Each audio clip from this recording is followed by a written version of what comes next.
Cool. Yeah. All right, this is Nick Frewin here for 91.1 KLSU Spotcheck, and I'm in the booth here with NeoSeoul500. You guys want to introduce yourselves real quick individually? Yeah, my name is Ellie500. I'm Jack Xavier. Jack Xavier, Ellie500. Okay.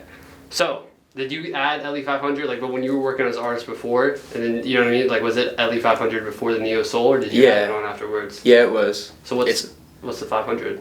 I don't know. Shout out Sammy. We were just in my living room one day making music, probably like freshman year, sophomore year of high school, and like we were trying to come up with names. I was like what could it be? And first thing he said was Ellie500, and I was like, I'll take it. My last name is Ellis, so I just like took the S off, and then like I kind of like assigned meaning to it afterwards, but like I love Andre 3000 too, so it's kind of like a similar realm. Okay, so if we're talking about Outkast here. Are y'all both, out of the two, are y'all both rocking with Andre more, or is there any Big Boy fans in here? More, like, which one of you are both? I'm a UGK fan. Yeah. Fuck Outkast. Okay. What's your favorite UGK song? Front, back, side to side, or It's Supposed to Bubble. Okay. I'm gonna try. I haven't heard that second one. I might have to check it out. So people who don't know who NeoSeoul500 is, how do you guys explain the? I mean, I guess y'all is a group. Is it a group, a duo? I guess a duo. You know what I mean? How did y'all come together? How did this happen? Okay, so I was in a band with. Okay, I'm gonna take it back. Yeah, take it further back. My dad was in choir with his mom when they were like 13, and then my dad started hanging out with a bunch of musicians. My dad did not play music, but he had musical friends, so he hung out with people who were adjacent to Sam's dad's crowd. So, and then my dad synced up with Sam's dad all throughout their youth. And then my dad came back from Colorado and was like, hey, David, his dad's name is like, and he's like, let's get lunch, The first person my dad hung out with so blah, blah, blah. That's all this bullshit. And then my sister became friends with Sam's sister in high school independently of all that happening before, and then they became best friends, and then it like grew and grew, and then I was in a band with his sister and my sister. We did dream pop, shoegaze, Mr. San Francisco. A lot of people in the scene would probably remember that actually. And then Sam would always tell us to like shut up and stop playing because we would practice in the same room his gaming setup was in. And then high school came around and I became a senior. He was a freshman and he was showing interest in music, and so I always just wanted Sam around, because it's that history is there. Definitely. And then so and then we would just hit each other up for sessions. He has a background vocal on like a song I made called 2001 forever ago, and you remember that? I did. At one time. And then we just locked in one day and we're like made the intro and like a lot of the instrumental for Men of New York, and we're like, we need to make an album. And yeah. What's the first song y'all made together? Technically, it's like a beat called "Women of New York," because we were linking up with my friend Sammy one time making music, and like Mr. San Francisco, so we like wanted to keep it like geographical. Mm-hmm. So I mean, "Women of New York." But then technically the first full song we made together was track 1 on our album, which is "Men of New York," because it's like a more like evolved version of that. Have y'all been to New York? I have, yeah. Yeah. How was that experience? I've never been there. Ooh, I got to whip the fuck out of this van. So I used to like travel for work, and we got to drive, and I don't know, I just love driving through traffic in New York. It's like a video game. Like to make it or break it. So you guys are obviously very involved in the Baton Rouge music scene, but long term, I know we've talked before, and you said that you were interested in moving to New Orleans. I don't know if that's set in stone or anything like that. So would you guys want to move somewhere bigger to work on more music? Like, is that a goal of y'all's, or do you want to stay in Baton Rouge? Yeah, I mean, I love the community we have in BR. I feel like it's kind of unmatched. But at the same time, the scene isn't super big, so there really isn't a whole lot of opportunity. So, I do want to move to a place with more opportunity. Probably New Orleans, because all my family stays down here, all my friends stay down here. So I don't want to be too far. But it's also like there's way more to do. There's way more venues. There's more of a scene. So you're talking about the community in Baton Rouge. If you could make a project with like a slight, like we were talking about, I remember when I was at yours, we were talking about the compilation album or something like that. Like who would be on yours if you could just produce it? You're producing it. You could have, it could be hip hop artists. It could be anything really. Like who would you from this community you have to put on? This goes to both y'all. Co-prod device operator. Yes. I mean, device operator. He plays at all of our raves we do. Mm-hmm. He's just an amazing like EDM like house producer. Not really house. It's like.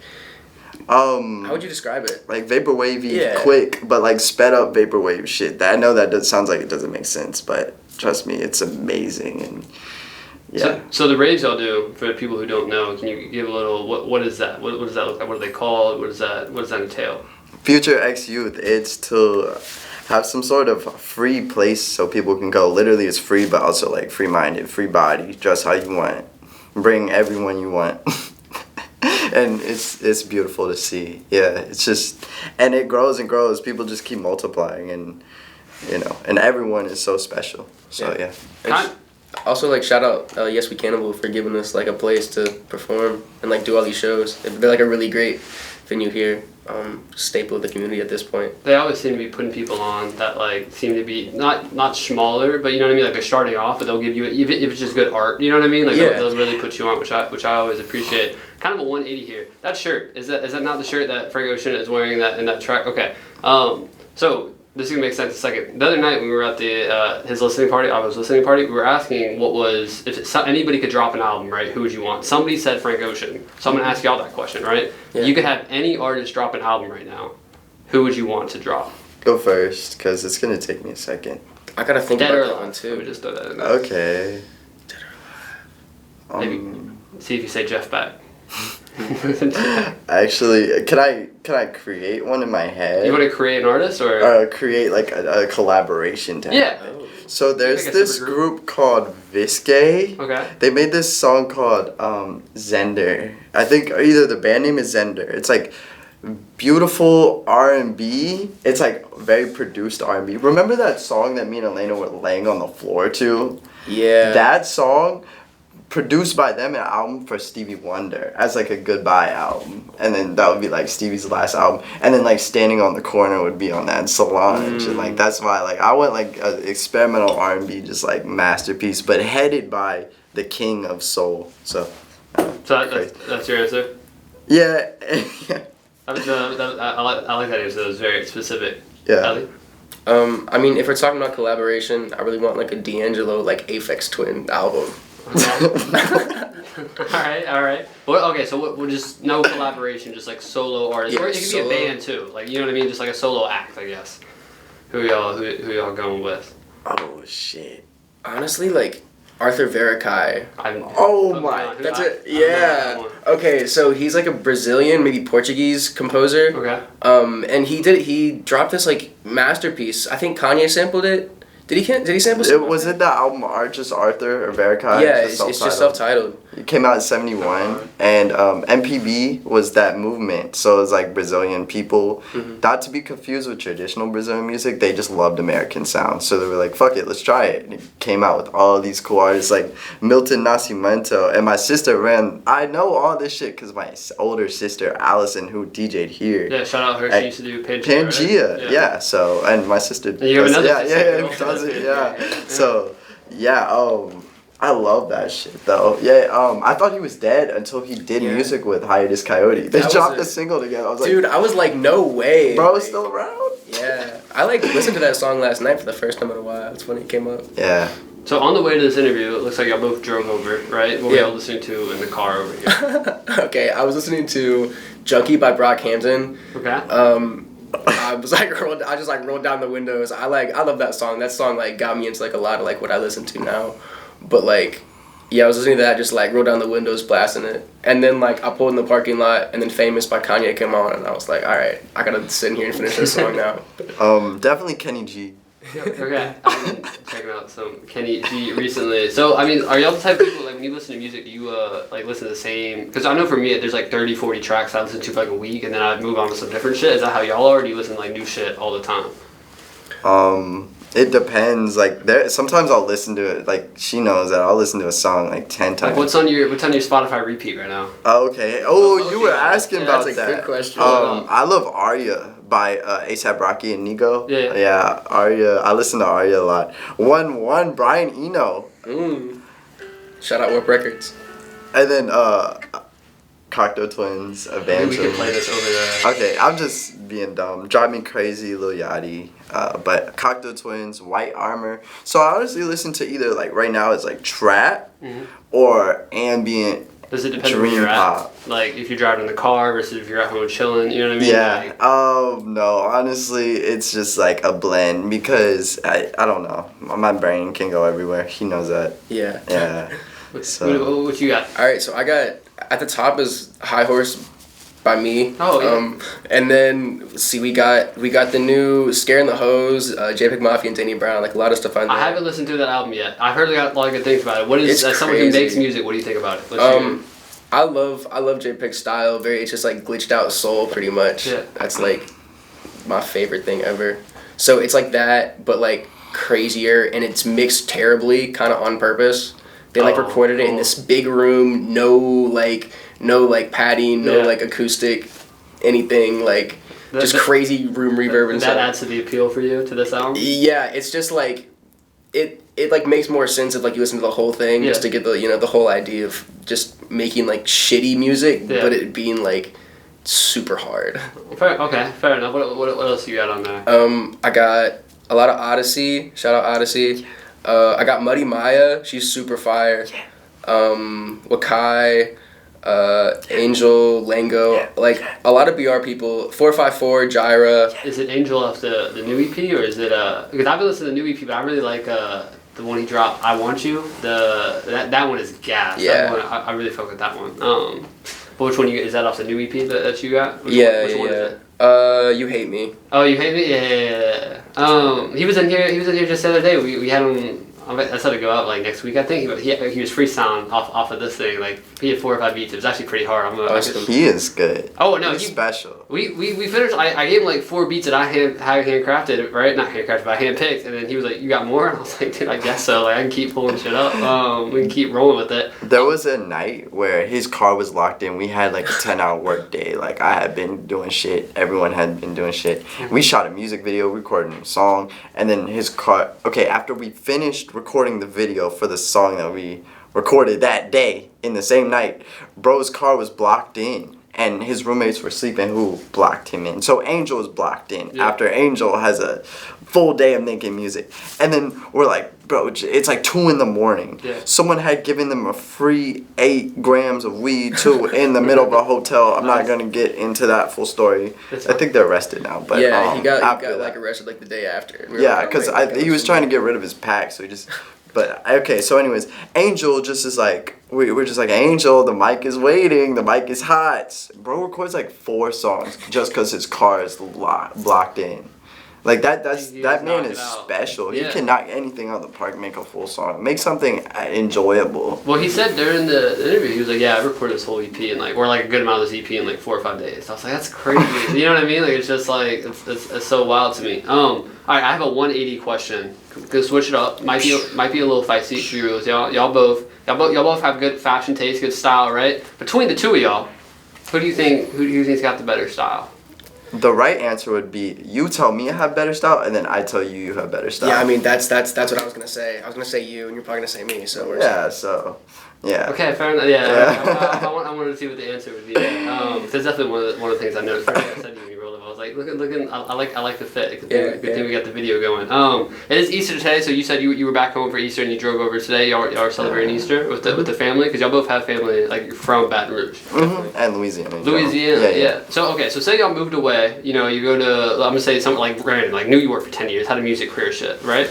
Do you think you guys would return to Louisiana towards, you know what I mean? Like, is that's home for you at the end of the day? You guys want to stay around here, or? New Orleans. Like, yeah, I fuck with probably this something place. like that. It's cool, it's cozy. Like, yeah. And like, I like the very least, if I like had that like success, I would like definitely like have a house down here. Yeah. And make like a beautiful studio. Just like have like a house in the swamp and just put a studio in there. Like, big glass windows. Because Louisiana is beautiful in its own way. Like, I don't know, I just drove here from the lakes, and I was looking at the lakes, and I was trying to imagine seeing it for the first time and be like, what is this little drop of land between this city? It's crazy. Like, okay, you could drive past Yes We Can, but you got like 1,000 kids dressed really cool and then like get caned and then like end up by the lakes, smoke something, I don't know, meet a new girl, you know. It's just cool. It's so slow here. I like that. It's like allows my brain to have frequencies on its own, because I feel like if I was in a very busy place, my brain would be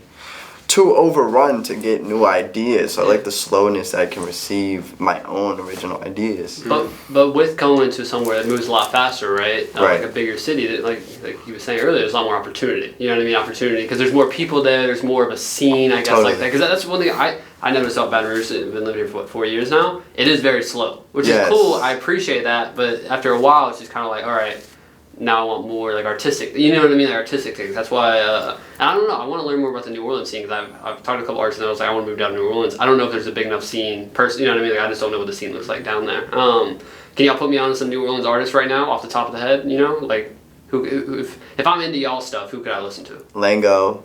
Y'all put me on a Lango. Yeah. Okay. He's from New Orleans. Yeah, listen to Jew, J-U-U. I think Okay. you'd like Jew. Yeah. Smooth Cat, I mean, you probably know Smooth Cat, right? Yeah, I had the Smooth Cat hoodie. I saw him at Chelsea's like 2 or 3 months ago. The hoodie that says breathe on it. I thought it said brother. I can't read cursive. Fun fact. The other day I was actually here and on the KLSU DJ, she was like, "Oh, you got a Smooth Cat hoodie that says breathe?" I'm like, "Damn, I thought it said brother." I've been saying brother for like I've had this thing for like 6 months now. Sorry, Smooth Cat. My bad. So NeoSeoul album dropping, May 12th? Yeah. May 12th? Okay. Why'd y'all pick that? I remember y'all were debating it when I was there. How'd y'all land on that? We want to use the next rave, so our raves are always on the second Friday of the month. And so we're just like, why not have it come out on our next rave? We're gonna have like perform. It's gonna be like our like album like release party anyway. So why not just drop it on the same day? Okay, and is this gonna be again at Yes We Cannibal, I assume? Yeah. 100%. Nice. 100%. Yeah. Have y'all thought about I like the Yes We Cannibal venue, but I think I might have mentioned this to you the other day about the venue in North Onyx Street, the one where they have the frequency raves at. Have you been to that one I'm talking about? No, not yet. I think for y'all's events, I think it would be like it's such a cool venue set in there. I think it would be y'all should really consider that if y'all never been. Because I remember we were talking about it because y'all do the raves, but then they have like the frequency raves, but they're two complete different scenes. Like one is frequency is like electronic, like club raving music, and y'all's is more like artist focused in my mind. You know what I mean? Like it's still a rave, but it's just not the same. It's not like very electronic based like their stuff is. Alright, so switching up again. So I want to know about when y'all were coming up, when y'all were kids listening to a lot of music, right? When they were ruining your gaming session, with the music. What were some big influences for you growing up? Like who's the first musician you remember be like, I fuck with this, The Beatles. Oh, okay, but do you have a favorite? Oh, we can talk about this. What's your favorite? Do you have a favorite Beatles album? And why isn't it Revolver? It's not Revolver. Oh, I can't say that because I was listening to Michelle last night. But which is a great song. So, the French on that is the bass. They didn't know French when they wrote that, right? Like, really? Yeah. So the only reason they said that is because they were talking to a bunch of French girls at the time, and they knew that it would make them sound more romantic. So they got. I think they got Paul's mom's friend to teach them French for the song. So they did it just for that. That's badass. But yeah, okay. So sorry. Which album are you going with? Do you have a favorite Beatles album? Are you a Beatles guy? I got the Beatles. Not rocking with the Beatles? Nah, I'm playing. I love the Beatles. That's a strong take. Nah, it's gotta be. I got two favorite songs. Okay, let's go by favorite Beatles song. I feel like it's a little easier. What's your favorite Beatles song so you can throw them on whenever? I'm gonna say one, you say one, and I'll say no one. Okay. Cool. Yeah. Okay. There's too many to count. Across the Universe would be like my first favorite. Blue Jay Way. Okay. Off of Yellow Submarine. Okay. I think. I don't know that song, to be honest. Or no, that's off Magical Mystery Tour. It's like super psychedelic. It is that whole album is it's a strange album. Yeah. I'd say specifically inspired by I forgot there's a Beach Boys track that song is inspired by because they kind of went back and forth. They did because the Beach Boys got inspired by Revolver to make Pet Sounds, and the Beatles got inspired by Pet Sounds to make Lonely Hearts Club Band Association, whatever that album is called. So two more tracks. What's the other one? A Day in the Life, definitely. Just song structure genius. Oh yeah, the writing on that one is beautiful. Finish this off. Eleanor Rigby. Okay, which is off. Yeah. No, that's true. Yeah. Revolver's a great album. It is a good album. I'm telling you, I don't know which one would be my favorite. I'm not the biggest. I like the early Beatles stuff when they were on some like straight love songs and some covers and stuff. It sounds amazing. Like Hard Day's Night. That album is beautiful. Oh, yeah. Like, come on. I like what is it? I Feel Fine. Yeah. Yeah. Is that the song title for that one? I can't remember. I don't know. I know which song you're talking about. Yeah, with the guitar, kind of like this sounds. The guitar sounds like it's waking up from a nap, and it just starts. It's like, and it goes into but that era is. I really like this album, Electric Ladyland by Jimi Hendrix. It's just so cerebral and fucking. It doesn't make sense. The type of songs they chose for that one just doesn't make sense in a way. Like the song sequencing is really weird. The third track is a fucking 15-minute jam. Yeah. And then there's like a cover of Let the Good Times Roll. But then it ends with like Voodoo Child and Watch Along the Watchtower. And then, I don't know. That album is touching for me. I got this vinyl called Mr. Pitiful. It's a Jimi Hendrix like compilation album. He did some recordings. He did some in Germany. It's really kick-ass. It's really like... on one of the ending tracks, you can hear him talk like to the producer about the song, like to get into his mindset about it. I mean, I'll see. I don't think you can find it on streaming services, but I'll see. I might have to put you on at some point. It's a great album. Thank you. Okay, so to figure out more, because really what I'm trying to do is figure out y'all's childhood influences and stuff, right? You're thrown on an island.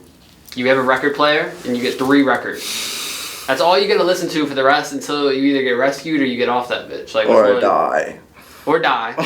So 3 albums, you know?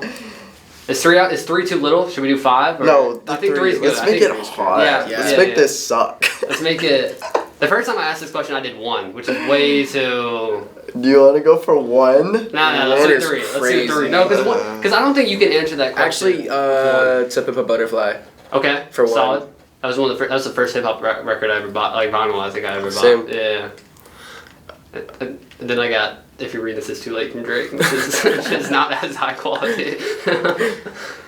Okay, I'm gonna just choose that one Stans Gets Bossa Nova album that everyone has, because I'm on an island. So I'm gonna just bring music I haven't heard all the way, because fuck it, it's probably nice. Stan Getz is the GOAT.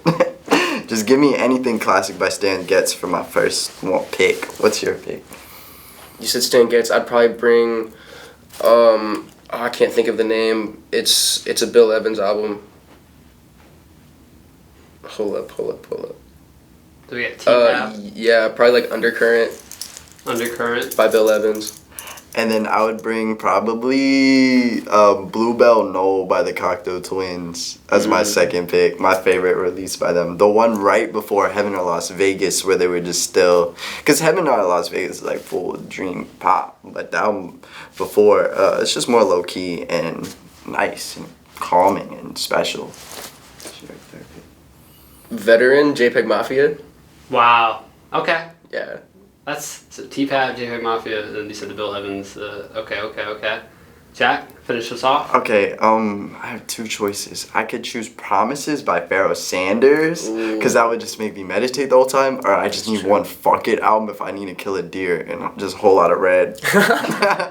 Probably Whole Lot of Red. Okay, fair. That's 2 complete different vibes, but you know, I feel like because how much meditating are you gonna do if you're stuck on an island anyway? And I already have Cocteau Twins and Stan Getz. You know, Whole Lot of Red. You'll be turning up on that and then by we yourself. need one turn up project. That's fair. Yeah. What's your favorite song off for both y'all? Whole Lot of Red. I like Punk Monk. That's probably up there for me. What's yours? I love Sky. Sky, okay. I like Feel Like Dying. Yeah. Yeah. Yeah. I think I like New Tank. I like the intro. I like all of them. Yeah. So did y'all like that album immediately? Because I know a lot of people were hating on it straight out the gate. I don't know if y'all remember that. It dropped on like Christmas. And people were hating on that album. They were dogging it. I liked a couple songs. I'm not gonna lie to you. I think it let me affect like I heard all this shit from other people. I was you know what I mean? Like it was kind of like the bystander effect or something like that. Yeah, it affects you. Because I liked it at first because I was in bed and like I put it on. I was high as shit. And I was just in the bed like. And then I was like, everyone hates this. I'm having fun. It kind of, I kind of see it as like, damn, maybe they're seeing something I'm not. You know what I mean? Maybe I'm wrong. A question. I know, right? A question I have for y'all when it comes to albums and releasing them. One of my favorite things is when artists, and I think J. Cole did it on his last. I think it was an EP, not an actual album. He didn't reveal, like he didn't have the feature names on, like you had to figure them out naturally. You know what I mean? Like Pride is the Devil, and they had, I think it was a little baby verse on there or whatever. Yeah. Like, but no one knew until you actually heard it for the first time. Do y'all like that? Is that And something? Ye does that, like on Donda. Yeah. He does, and Pablo even. Yeah, he does that on Pop. Like every album. I don't really know if I like that because it's like you can miss out on that on the other artist profile page. So like Lil Baby Yeah. does not get on like his front page Hurricane is that big because Hurricane does not say his name. And that could be really big for like I know Vory, right? Vory has been like a star of like the Donda Session album. And like his name kind of doesn't put his name, so he doesn't really get as much exposure as if because his name would be linked to the song. Like it was featured, yeah. Yeah, and it would show up on his Spotify. Now that can't even work for him. I wonder, I bet that's like kind of the trade-off for working with, like, you know, not saying that they had this conversation, but I'm sure it's like, okay, like I'm not going to get this notoriety, but I do get to be on a Kanye West song. You see what I'm saying? Yeah. Like, Yeah. would y'all do, if Kanye was like, listen, I want you on my album, I'm not going to give y'all any credit whatsoever, but you would be on it, would y'all do it? Yes. I'd want to smack the fuck out of the back of his head because it's so smooth and it's not even because I would be mad at him. And then yes, I would work. I would just want to like his hand like this, my hand like his I just need that pat and I want to pat Ye's head one time, but like the back. The back. Like the top back, like I kind of want it to crease like that. Debit or credit. Like an upside down taco. So I remember you saying, I think, and I might be maybe wrong, you said that your favorite Ye album was it Graduation for you, or was it Probably College Dropout, College but Dropout. like it's also tied with Life of Pablo. Life of Pablo? Okay. I don't think I asked you this. Can I guess yours? Yeah. I'm gonna guess one. I want you to guess one too. Unless you already know. Do you already know Yeah, I this? know it. Oh, never mind then. I'm saying either Yeezus or Ye. One of the two. Okay. It's not even close. Yeezus and Pablo. Okay. Yeah, so one out of two. One out of two. I'm Good cool. job. Yeah. You're doing pretty I good. love Yeezus. Yeezus is sonically that's a great sounding record. They're consecutively next to each other. I love new Ye. Like whatever he's doing now and even the past 10 years has been way better than the 10 years before. People can say like, no, it's just... Really? Yeah, totally. You like? I'm not saying I agree with you. I like his. My favorite is 808s to Heartbreaks, which is different than the early, like the first three albums. You know what I mean? But Yeah. You think he's been getting better with the later drops? Yeah, like Pablo is definitely like so forward thinking as an album. Just Yeah. incredible. Like how Yeezus too. Ye's great. Kitsy Ghosts. Kitsy Ghost is a great. Donda? Yeah. Even Jesus is King Jesus went King hard. slaps. amazing. The Like beats, that? the People hate on that textures on one. that I got shit. that vinyl, and that's a great. Just like I listened to it today for Easter. It's a very nice sounding album. The production on Water. it is just amazing. Yeah, You know that's who put me? You know who told me to really check out? Your sister put me. Your sister was like, because she loves the sample. she loves that sample. I did my hip hop show. She was like, one of the second show. She's like, Nick, you need to play Water. I was like, why? She's like, I just love the sample. I'm like, all right, I'll throw it. Oh, in there. But, really? My yeah. sister loves it too. So she really rocks with that sample. I remember having that conversation. Okay, no, it's kind of crazy because a lot of people's first Kanye album they ever heard is Pablo, is The Life of Pablo. Like that was Me first too. for a lot of people. Was that for you? It was Ultra like me, bro. Oh, yeah. What? Dude, Yeah. Like the first time I heard that, I just everything changed. Like, As a producer, as a Yeah. human. yeah. Do you consider Yeah. yourself a producer first or an artist first, or is it just all encompassed? I mean, it is all encompassed, but I mean, like, I'll consider myself like a producer before I would consider myself like a vocalist. Yeah. So what about let's talk about NeoSeoul and talk about the album, all right? So Yes. how do y'all consider yourselves, like, what is the dynamic here? Like, are you producer? Are you know what I mean? Who handles what? I guess that's what I'm trying to Okay, so it's like 50-50. It's just like Yeah. I have vision, you have vision, you're sensitive, I'm sensitive to my touch, and we just have to like end up really crafting this shit. Like this shit was not like just I put a track down, he put a track down. It was like, what about this is making us feel something? We would have to like on every layer almost it was like Yeah. important. It was put there with intention. Every sound you hear it was very intentional on the album. Yeah. Every sound. Yeah. So it's like it's our sensibility. It goes beyond like skill or like what we do. I'd say it was like very much more just like magic. Like we were Yeah. pulling stuff from like our deep subconscious Definitely. and like I'm getting emotional talking about this just because it was an exercise in just like art and making a great work of art. Yeah. It's a challenge. Yeah. Challenge. It's definitely a challenge. So how long, how was the recording process for this? It was a year, you know what I mean? Like how long, have y'all just been piecing it together as time went, you know what I mean? Like. We made it yesterday. Oh, yeah. Okay, Angels. We made the whole album yesterday, man. I was like, okay. Nah, yesterday. What is it, May 9th? Yeah, we started May 8th. Wait, April. Wait, no, but it was like January 2nd of 2020 was when we had our birthday. first, really? Yeah, January 2nd. Well, there you go. Yeah. But yeah, that was our first session when we first made Men of New York. So that was the song that started it. Mm-hmm. What is that song like? What feeling do y'all get from that song? What feeling are you trying to evoke from that song? Every feeling. Okay. If you listen to it, it's kind of like 4 songs in one. And it starts off, Go ahead. I was gonna say I might have heard. I don't know if I heard that. The first one. Yeah. Oh, that's the one that has. Okay, you are right. Yeah, that one. There's so much going on in that. I thought y'all were playing different songs. Like I thought this was like y'all were just playing me like 30 seconds from the first song of each of the album. But no, it was like the same. Y'all should, whenever the album comes out, if y'all listening to this, y'all should check it out. That song, I remember it. Yeah, that was pretty wild. My favorite part of that song, I think, is actually the Sade sample. It just really hits. Dude, I just thought about that. So I remember my grandma died probably November of 2021, and end of that year we were going through her attic and just cleaning stuff out, and she had all these old cassettes that I think belonged to my aunt at some point. But she had these super dusty crusted over Sade cassettes. Yeah. And my aunt just gave me her old cassette player too. So I was like, okay. And then a week later, Jack came over and I was like, let's sample this Sade cassette. Yeah. And that's how that happened. So shout out Grandma. Rest in peace. Shout out her, yeah. I know, I think we talked about this before. Physical media, being able just to hear it. It's cool being able to stream it off your phone and stuff like that, but there's something different about, for me, it's when you listen to alright, if you have a vinyl record, you throw it on, it's kind of like going and seeing a movie, watching on Netflix or going to a movie theater, because if you watch on Netflix, there's other distractions, your phone, whatever else you're doing, you're at your house, right? When you go to a movie theater, you're invested, you're doing it. That's the same for me with vinyl, you know what I mean? Because you're you gotta flip it, you actually gotta play it, it's a whole different, thing.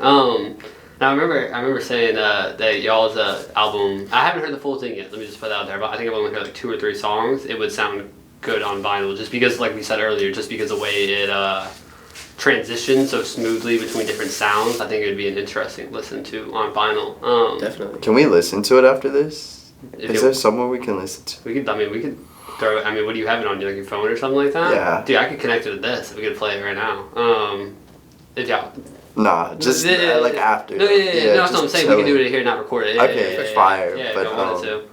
Yeah, it was just special to make, and just kind of throw it. There were moments where things were thrown together correctly, and then some points where I was making I made arrangements. I composed fucking chord charts and shit on this album in places. Whole string section Yeah.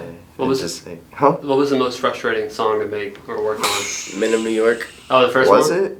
Oh, for the actual song making process. Yeah. Because we started that song January 2nd, 2022, but we didn't finish it until literally we were making changes when we uploaded the album. We were still there cutting stuff out. Yeah. But Totally. Yeah, till the day before we posted the album, we made changes. We shortened the intro a lot. It was double long. Yeah. That's in layman's terms. Now that the album is uploaded, and you got, what is it, a month until it drops officially, is there anything in the back of your head I wish we would have changed that, or, you know what I mean, is there any lingering doubts about the album where you guys it's set, it's done, it's... From the music standpoint, no. I'm just worried about because I just uploaded a song, and whenever I uploaded it, it killed all the low end and made the mids really harsh. So from a mixing, mastering perspective, Spotify conversion can kind of mess with your songs. I'm just hoping that everything sounds good in there. I never thought about that. Yeah. Probably, they could compressing it and just converting it completely over. That does make sense. Huh. But from a musical standpoint, from just song to song, element to element, I feel satisfied with everything. Okay. Have y'all already started thinking about, this is very far forward thinking, but like what y'all want to make after this? Well, I already got instrumentals made. Yeah. So like I'm saying for NeoSeoul, like y'all plan on doing another, because this is an album. It's not an EP. It's y'all's debut album, right? So like you guys are already thinking forward to what's next. There's an EP coming out later this year of just like Lucy's, but it's fire, still fire stuff. I honestly want to take a little more simple approach, more minimal. Me too. I want to make more songs like End of the World, if you don't mind, because I like that. I just want to make more impression, because you have more choices with more minimal your music is, the more like 3D sounding you can get. I want to get more into just making stuff like very orchestrated mix, not orchestra, but I mean like an orchestrated mix. So like very deep around the headphones sounds and stuff, like some 8D shit. Very y'all deep ever, sound. y'all ever go on like YouTube and like 8D? Like, you know what I mean? Like, Yeah, some of those songs long are time ago. trippy. Yeah, I used to do that in middle school. Some of those songs are really like, I don't know why they don't blow up more, but you know, I think it's because it's a little too much of a like, because if you listen to them in a car, it doesn't really make sense. You know what I mean? Like it's not really a mix for that. Okay, so one thing I definitely want to ask you about now, and you mentioned it earlier. So y'all, the stuff y'all are working on by yourselves, right? Mm-hmm. So I know more about the solo stuff you're working on at the moment. I want to get to you and we'll ask you about that. But right now, you just dropped a song, High Horses. Yeah. And I talked to Angels about this during his interview. Y'all have an EP, and they were talking. He said, I think he said it's almost done, or it is done, or it's basically. I mean, yeah, like when we talked about it, we said like 6-7 songs, and we like hit that point. Yeah. We still have time. Like we like know kind of when we want to drop it. Like I want to drop my album. He's gonna drop like another EP. Yeah. Album. Keep dropping singles, and then we'll like kind of drop it together. Yeah. Kind of have like more traction behind it. But so in between then we'll probably make some tweaks and clean it up a little bit. But like I feel like the base is kind of done. Okay. Yeah. No. Because he brought that. I was like, I told him that. I think I'd heard. I don't know if I heard a track off it. I know I heard that. I think I played you one. Yeah. Yeah, I think you did, because I definitely heard, because this is off y'all's, let me know if y'all don't want to get into details about this, but the last track off y'all's album where it's y'all have the two people around, I don't know if y'all want to get into details about that, so we don't have to. Yeah, we can talk about it. Yeah, so we got Angels and Odyssey on there who are rapping. So I heard that, and I heard the one that, is there anything else that you're working on right now as a solo artist? Anything that you want to talk about? Any group projects? Yeah, I mean, beyond me and Angel's thing, I'm kind of starting to drop singles that I had been banking for like a year and a half. I'm gonna go back and like revamp them, like re-record them, and stuff like that. But I've been like producing a lot for people. So shout out NeoSeoul500, Odyssey's like brother, like Randall Rambeezy's amazing. I'm about to start working on 808 Taj's new EP. He's dropping an EP? He is dropping an EP. Were you supposed to tell that? Well, I mean, yeah. Oh yeah. We have our first session Tuesday with him. Oh, okay. So. Yeah. If I need to cut that, just let me know. Okay. Because this guy does all the videos, right? Yeah. Yeah. Okay. Because he recorded one here actually, long time ago, probably like 8 or 9 months ago. All right, Jack. What about you? What's all focused on the album? All focused on the album? Just trying to make like art. I'm not interested in like recording right now. Even though I do record sometimes, I'm interested to see like what other mediums I could open up. Like I just did this wheat paste, you know what I'm saying? I can't remember all the shit that I do. I'm into like networking right now, just getting out in the real world and making stuff because I've been trapped in the studio forever. I know graphic design and then photography. You also I've been shooting people like every day and just like trying to produce. That's not pretty gangster. Sorry. But also like working on Buku's music. Just like I'm also an executive producer. I do a great job at that. So it's not like I just sit down and make beats. So I can really push and help. Also sneaking into greenhouses or what? Yeah. You want to tell that story real quick? What was that about? That was a great visual. When we first got together, we couldn't not go to sleep because we would just talk all night about life and people and humanity and society and our lives and colors and art styles and different t-shirt blanks, anything under the world. And then so I didn't sleep. Then I had an exam, and then took the exam, and then we slept for like 3 hours. I made us chicken, and they were like, "Yo, let's just go film. Like I want to play guitar, you sing." And then we just made that song. It's like a love song between us, and it was like our hard launch, as they say. So yeah, shipping going pretty smoothly. I like playing guitar. I'm really focused on my instrument right now. Just seeing it as like a beauty, as like a source of inspiration. Well, I know we talked about this, but just for the sake of this, favorite guitarist for you. Okay. Do you have a favorite guitarist, or you know what I mean? Some people are just really, you know what I mean? I'm Like, trying to think. You go first, Jay. Okay, I have more. Did you than change your last time. answers No, last time? no. No, I still got my yeah, top ones. top Okay, ones. in no order. I have Hendrix. Yeah. Jeff Beck, who we Oh, both yeah, love love- randomly yeah, love that. because that's rare to When find. you said that, I thought you were like trolling. Like I thought you had somehow known. Do you know what I mean? No, I was I like, that's love such a that. random fucking thing to bring. You know what Close I mean? love too. Yeah. Dwayne Allman. Okay. Just because it made his guitar singing started people playing like that in a way. Who else? David Gilmour. I forgot to say. I wouldn't say genius, but just like perfect, smooth, chef's kiss. I love okay, now we're gonna get in the modern era. I love Melanie Faye. Okay. She's incredible. And then I love Isaiah Sharkey, D'Angelo's guitar player, one of his guitar players. A very special guy. And then now I could start getting into like saxophone players, but I'm not gonna start talking. But I love Terrace Martin too, who does. He did not all the production. I know he was featured a lot. Was it on T-Pab? I know he did a lot of work on made T-Pab. a lot of those. He did it with Thundercat. Thundercat was also on that a lot. Terrence Martin's got a song called I love some Terrence Martin. And the album that he dropped last year, I don't remember the name of it, but it's a red cover. Dinner Party. Is that what it's called? It's like collaboration with a lot of people, like Let me Robert check. Glasper and. But I found out today he produces like Travis too. Like he did Oh My Decide. He did Apple Pie. Yeah, I think he worked on Annie though. I'm talking about Drones. Oh, yeah. Dinner Party is good though. Drones has got a really good it's got a really good channel. I saw Channel Trez and Thundercat when they came to New Orleans. Hey, same. I was there. Wait, for real? Yeah. Oh damn, that's back in like October, like a year and a half ago or something like that. Yeah, no, I was there.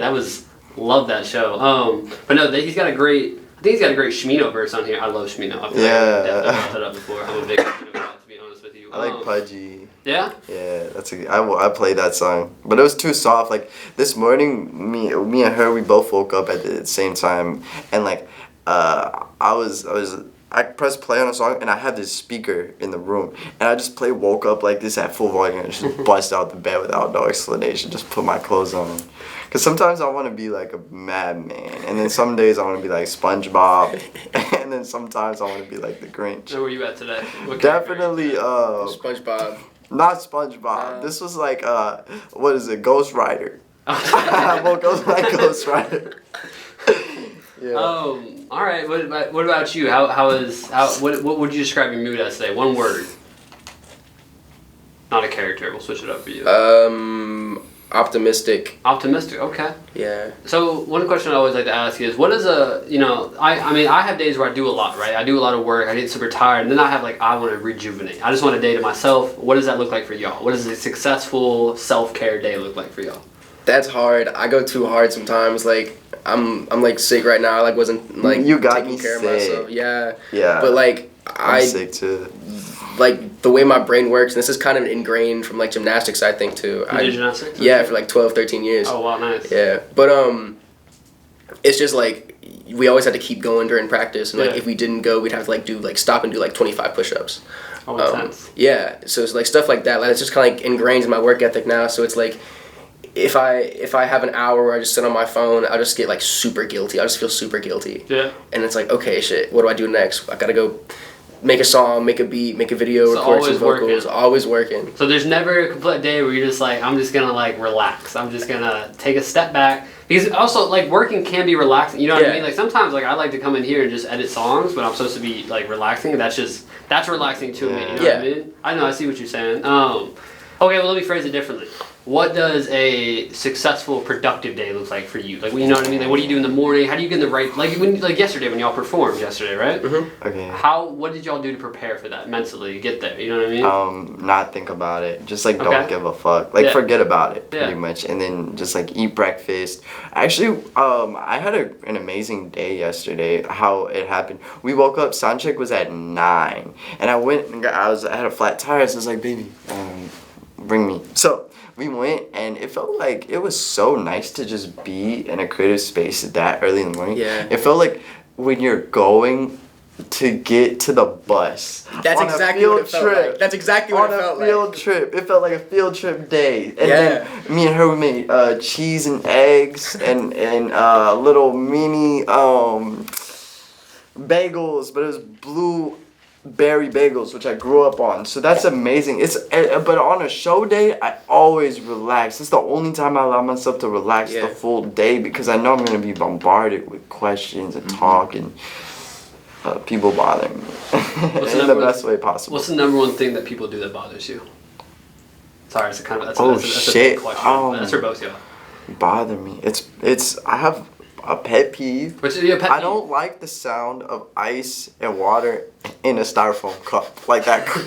I hate that. I love that sound. I fucking hate that sound. Okay, and then what another thing annoys me about being at the shows, I don't know, seeing certain girls that I smash. I don't like seeing that shit.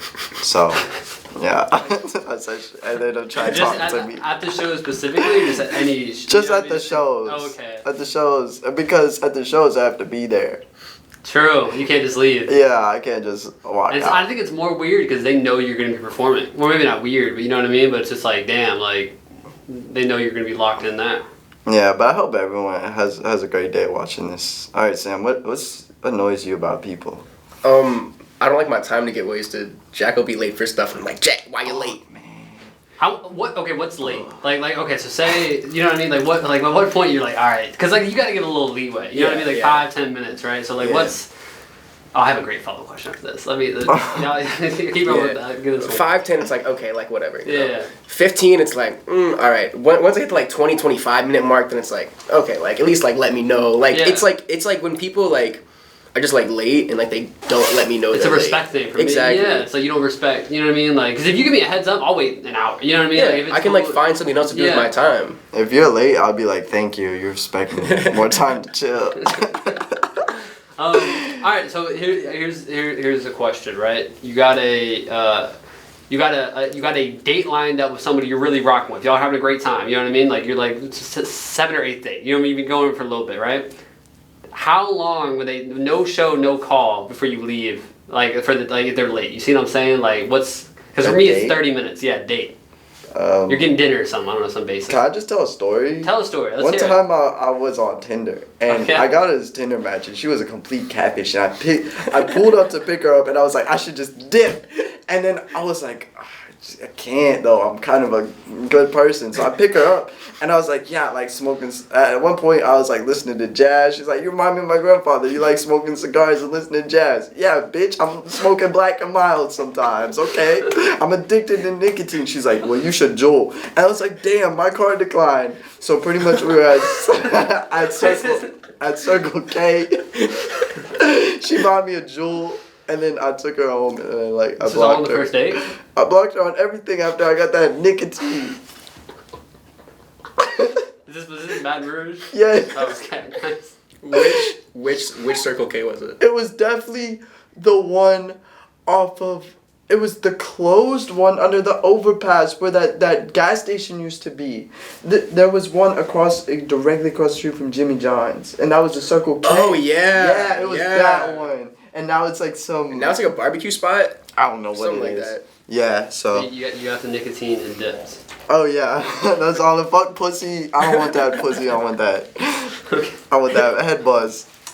Ellie, for you. Yes. Unless you have a similar story to that you would like to tell. You know what I mean? So how long there's 30 minutes for a date. She doesn't give you a heads up or anything like that. Do you just leave? You never text her back? You know what I mean? What do you do? What's the play? What's the Ellie move? I mean, I'd call her and be like, yo, like, what's up? I'd probably like call her, text her. Yeah. Be like, hey, look. Probably after like the 45-minute mark, then I'd leave. Yeah. My realistic answer was I have too much pride, so I would just line up another date that night. Yeah. Someone else, maybe. Damn, alright, shit. I mean, I'm prideful too. I just wouldn't, in situations like that, I refuse to text or call about it. Because like you said, you're right, you should give me a heads up if you're going to be late. You know what I mean? If you don't give me a heads up, that obviously you don't give a shit. You know what I mean? Can I announce something? I'm finna get married, so, to Buku, so yeah.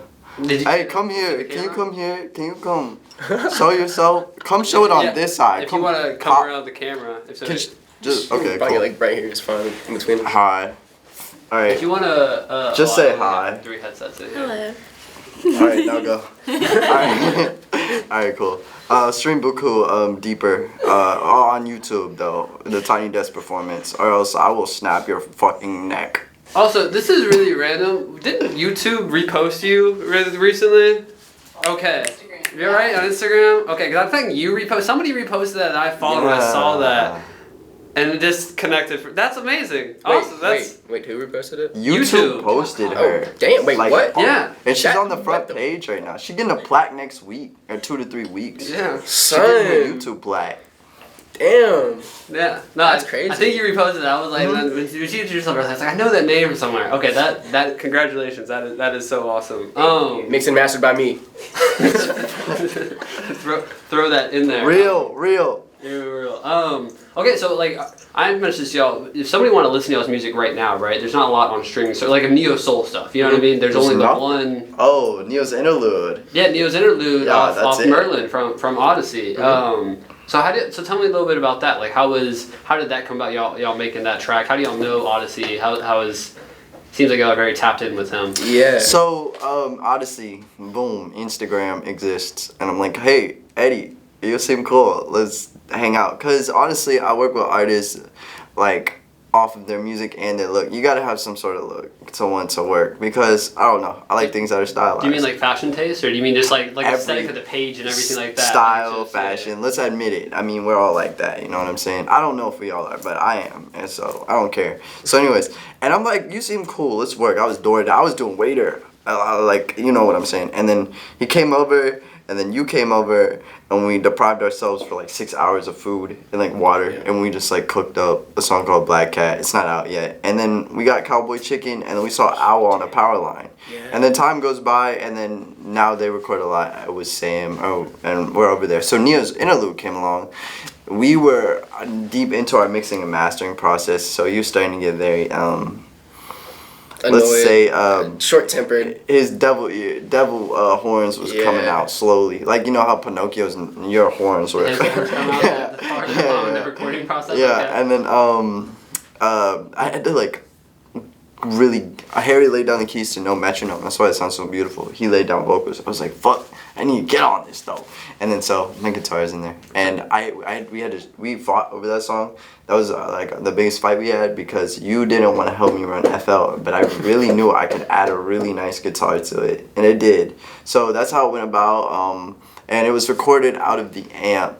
I didn't record it DI. It was recorded on a probably a Fender Champ 25 just, like, with put it, like, in my hollow closet. body. Yeah, and put it in the closet, and it sounds great. And the keys are on a Nord, and your vocals. Tell them what type of like vocal setting. Let's get like engineering. Yeah, sound. so for my like vocal chain, like when I'm like just recording, I'll have like a noise reducer, and then I'll have like a limiter, or it's more like it like acts like a noise gate, so it just kind of cuts out like any background noise, any static I might have, and then on like my real vocal chain, I'll do like auto-tune first, and then like a compressor. Sometimes I'll do 2 compressors. I love like tube stuff like LA2A. I use the 1176 a lot. And then I'll go into like a Fab Filter de-esser. Or no, first I'll go into a Fab Filter EQ, and then a Fab Filter de-esser. Probably 2 of them. I have like 2 different bands.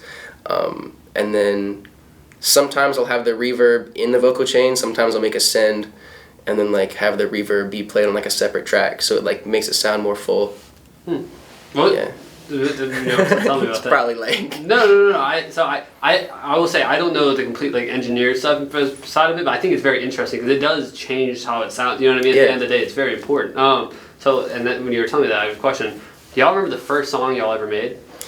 Yes, I have it. It's horrible. What was it called? It's called Inside. It's about a person, a recluse, because I'm not a recluse, but it wrote a song about a recluse. It's about this old man who didn't want to come inside. It's like this psych rock, horrible song. How old were you when you made that? 14 or 15. Yeah. 14, 15. You still listen to it every once in a while? Throw it in the mix? Yeah, So I mean, it can't be it's on bad. SoundCloud. No, like I listen to it to cringe. Oh. Yeah. Yeah, okay. But my first beat was sampled on vinyl, and I kind of like it still to this day. It's like MF Doom inspired, because that's back when I used to listen to a lot of getting into his music. What about you, Sam? The first ever song I made, I was probably like 3 or 4. Oh, wow. Me and my sister and my neighbors from across the street, we had a whole group called the Amigos. Okay. We're still convinced that the Amigos copied off of us. But yeah, I was kind of like their hype man. Like my neighbors would rap, my sister would like sing over it, like make the beat, like record it. So that was really like my first like music. But like whenever I like really got serious about it, yeah, it was with my old group. Shout out like all my friends from high school, the Vertebrats, and a song called ACT Freestyle, and it's certainly ACT, like the actual, like the test? Yeah, Okay, yeah. okay, dope. Yeah. ACT. Oh. that song. Yeah. Do you know that song? No, I'm just the ACT. The highest score I could make, I took it like 5 times. It's like, I made a 39 on it. So, yeah. A 39? Yeah, I made a 39 on the ACT. Oh, the 8? Okay, A 39. Yeah. 39. Okay. Yeah. Yeah. Yeah. All right. The highest score. Yeah. Okay. You went past the highest score, but I'll take it. Yeah. Oh, okay. Yeah. Got a bonus. Yeah, bonus. Might as well throw 5 on. You know what I mean? Yeah. I think so. I'm not. So we took the SAT down in Florida, so I moved to Louisiana. I took the ACT like once, okay. but I don't. So I didn't know about the scores. Funny story. When I first came to Louisiana, the first day, I didn't know that parish meant county. And so the school bus came, and it said, I guess it was Shreveport, so it might have said like Bossier Parish, something like that. I didn't get on because I didn't know what the fuck it meant. So I literally just missed the first day of school. And then I figured out real quick after that it was I had to learn some shit. When I moved to That's Louisiana. funny. That's actually funny. Yeah, I had no idea at all. All right, so when y'all were preparing for this interview, we're about to hit the hour mark, so not too much longer. Was there anything that you're like, I hope Nick asks about this, I hope that he brings this subject up that y'all wanted to talk about? Or is there anything y'all didn't want to talk about? I want to talk about every song on our album, one by one. Okay, so... Actually. All right, Okay, so we can do that. How many songs are on the album? 9. There's 9 songs. It's around 26, 27 minutes. And right? I want Yeah, to talk about 22. how we made it. All right, let's go through it. Let's run through Okay, it. so when you do this, can you put like one of those like bands like on? a graphic? No, like one of those the time marker. So like you can click this part of the video Yeah. to like so let's do this There one we like album talk or something like Yeah. NeoSeoul500 album depiction. So you want to start with Men of New York? Yeah. So Yeah. it was the first song we made. I started off with a Sade sample. Voca beats of analog drum. Yeah. My sister left her vocal beats when she moved to New Orleans at our house. So I was like, all right, I'm gonna use this. Made some crazy drums. I still like sample those drums to this day and chop them up and rearrange them. And I've actually played an electric drum kit on it too. And then there's sampled like Voca beats that we actually played like an analog drum. Then we did on tape Sade sample with 808s and then like claps, right? Yeah, and that's what it started off as. And then Jack sent it back to me the next day or something like that, week after. That day, I think, didn't we record the instrumental part? Yeah. Then we recorded a whole instrumental part the same night, and whenever the bass first drops in, like and the melody that is still there on the synth, that's always been there. Because we tried to replace the melody, and we could never replace like the melody for the song, and it was an instrumental for a long time, and it just kept growing. And then the second half, I came home from art class because I'd be so inspired after like printmaking all day. So I'd be like, fuck it. And then I made that whole second half for the Focus on Me Harder. I put like all the synths down. It took me 6 hours. I remember how long that whole section took me. Wow. It took me 6 hours because I didn't know the chords and I was MIDIing stuff in. I didn't want to figure the chords out. I wanted to just do where MIDI sounded right. You know, I didn't just want to punch in like an A7 or something. You know what I'm saying? I wanted everything to hit very on a special part. And then it goes back to the head, the intro, it goes back to that. And then I wanted an outro. So I sampled a mini Ripperton part and I brought it to his house. And we had a day where we were trying to figure out what to do with it. And Margaret was there. Margaret is his sister who I was in a band with, who has a perfect voice and Shout out Margaret. I told her that I would shout her out. So shout out Margaret. Shout out Margaret. And she sang over the sample, And then I ended up just like deleting the sample and all of it, and it was just Margaret. And we had a ribbon mic in the back. Yeah. Had a room mic, and then it goes into this like bass drop in Austin. They added the bass line to the end after Margaret's part to Inner City Blues by Marvin Gaye. I told him to interpolate it, or told Austin to interpolate it, and he did. And Adam played that outro, and then so it was this long instrumental, and like let's try filling it up with vocals. And But yeah, it went vocalist for like 5 months. Really? Yeah, and then like I got into like a pretty like serious like relationship like really quick. Yeah. It was like a weird like 1 month. Like I wasn't making any music. One of the Yeah. But like after that ended, I was like, all right, time to lay some vocals down. Time to lay some lyrics down. Sometimes I feel like you're the most productive. Like right after a situationship falls through and you're a little heart broke a little bit. You're like, Yeah, man, let me get it's in the dangerous. booth. Yeah, let me get in the booth, man. Nah, like pretty much this entire album was made off like heartbreak. At least for me. Yeah. For the vast majority of it. Alright, what does your So Men of New York is you like sad over Yeah, but it's also me realizing like what I need to do if I want to like make this like my life. I will. Yeah. Just like sacrificing something that I love for like something that's like bigger than myself. Yeah. I will say that the single you just dropped, High Horses. Is it High Horse or High Horses? High Horse. High Horse. Yeah.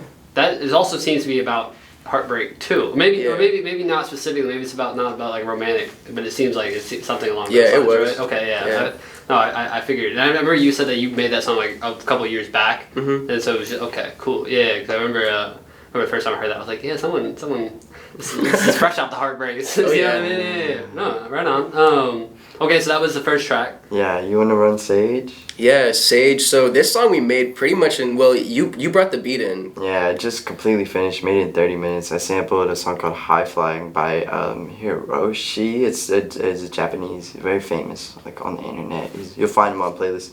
And then just played a simple bass line. And then I brought it in, and then we had Emily come and lay vocals. Yeah, that was amazing. We got her to just kind of like do like a verse, and that was pretty much it. And then a week or two later, we had Summer Hayes come in. What about the vocal intro? Let's talk about the vocal intro. Oh yeah, so Emily did this, or Jack like kind of composed this beautiful like vocal intro. And it's very just like choral and like super big reverb, and it's super just beautiful, like ethereal. And then I was like, wait, I want to do like a pre-vocal intro, so I also like. So I It's composed like more. 13-part harmany type crazy shit. And then we got Summer to come in, and she just did like another verse. And I mean, all the vocal takes were amazing. Summer is amazing. That's the craziest live singer I've ever heard. In my life. Yeah. But We had to piece together 20 vocal takes to make a coherent song, and we did it. We did it somehow. And we did it in like an hour too. It really wasn't. Yeah, I was like, move this here. You were like, no, I want to move this here. And I was like, I don't like that. Try this. Yeah. So it was a lot of tampering over like a sample and some drums. And we were honestly inspired by like Wakai and like Jaira and everyone out here doing those like drunk beats. Because I'm a big Dilla head, but I'm not really big into like the new like that style. But I wanted to kind of pay an homage to like the Baton Rouge like kind of drunk drums that everyone seems to really enjoy. That's a good way to describe that sound. I've never, I don't know if that's like a technical way to describe it, but drunken drums. Okay, that's that's the Dilla drunk. Yeah. Especially on Wakai's album. I think we're talking about what's the name of that album? The one he just dropped. To the Dark Boy. I think the last one he dropped, like just the production on that, the drums on that is just so. I can see where you're coming from. So this is for Sage. This is the second track off it. So what else went into that? Okay, tell us about your verse. I did this verse, and Jack was like, nah, redo it like 3 times. Oh, I'm always like that with him. Yeah. Was it he didn't like the lyrics? He didn't like the delivery? First it was the lyrics, then it was the delivery, and then it was like a little bit of both. And then I finally got it, and I sent him some, and he was like, "This is it." I was like, I like this. I was like, this isn't what I would have done, but I need to, like, I love it. Like, just why not, you know? Yeah. Like, you might put something turquoise on something that I imagined on red, you know what I'm saying? Yeah. And I'm like, Different but why palettes. can't this not work? Let's just Exactly. make it work. If you're happy, if you like it. I get Sam to tell me he likes something like 2-3 times. I'm like, okay, he really likes it. That means it's valid. So, you know. So yeah, that's I guess that's a good question I have. So like when he adds something to the track, you know, one of you guys adds something to the track, and the other one doesn't, like, I'm sure that's had to have happened at some point. Oh, You guys yeah. just disagree, you know, just don't agree on something, right? And I'm sure we've talked about this before. You know, like an artist work together. Sometimes there's a pride thing of not wanting. How does it, like? Was there a time like y'all have to figure out y'all's communication process to figure out how to like? was there a time when you were like where you wanted to tell him maybe you didn't like something, but you're like, I don't want, you know what I mean? Like you guys weren't there yet communication wise, or are you guys at this point where you guys can just like? Isn't feel it sometimes where you're like, Jack, I don't like your whole self. Yeah, Like we might check be, yourself. Yeah, I don't know. I'm more the issue here, but when it comes to making music, because I would even go into the music, like I could act a fool, and like sometimes you'll piss me off because you'll be short tempered, and then I'll try to be like loving and like open, and then my fuse will blow out, and it's just like whatever, dude. Yeah. And then but anyways, so like sometimes during the sessions we would have to weigh each other's ideas, just weigh them like on merit, just like why, but why this? I don't like this because this. I like this because of that. So I have to be like a reason. We were in like a court. You know what I'm saying, Yeah, it was of like ideas. lawyering the entire time, just debating. Yeah, but that's good. We sharpen each other so much. Yeah. You know? So who for Neo Soul stuff, right? Do y'all have a select group of people, like if you show them music and they say this is good, like you know what I mean? Like you're like, okay, it's actually good. You know what I mean? Because you could show someone music and you don't really care about their opinion too much. You know what I mean? But like, is there like a set, like if they say it's good, then I'm cool with it? And who are those people, if you don't mind sharing? If anybody. Myself. Yeah. I Just know. y'all two? Yeah, because I like what I have made. Exactly. I like my type of stuff. I know where it is. I know what it means. And, like, I know how it sounds. It's also kind of hard to answer that question because I mean I'm not trying to sound like egotistical or anything, but like literally anytime we play anything for anyone, they're like mind, like, what? How'd y'all make this? This is mind blowing, and it's like Suck my dick. it's like I guess people like it. So. Fair enough. No, okay, what's track 3? Track 3 is Crying. Crying. No, it's not. Yeah, it Crying is. got moved later into the album. So we got Man of New It's- York, Sage, Mm-hmm. and then Crying potentially. Or is it End of the? It's hard because I thought we. Not End of the World is after the Walk On By.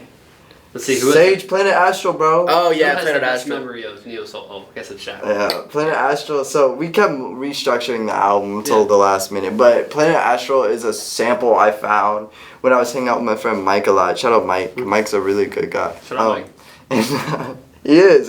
He'll like build playhouses and stuff for his cousins on the weekend. He's a great guy. You know what I'm saying? Yeah, it's dope. So I found the sample hanging out at his house. Discover Weekly. Shout out Discover Weekly. It's just one song on a song produced by Aflatus. And oh my God, we met over the earliest version of Planet Astral. Oh my, that is true. At That my was old really the apartment. first session, Yeah. the first Neo Soul And session. it was a rainy, floody day, and I had.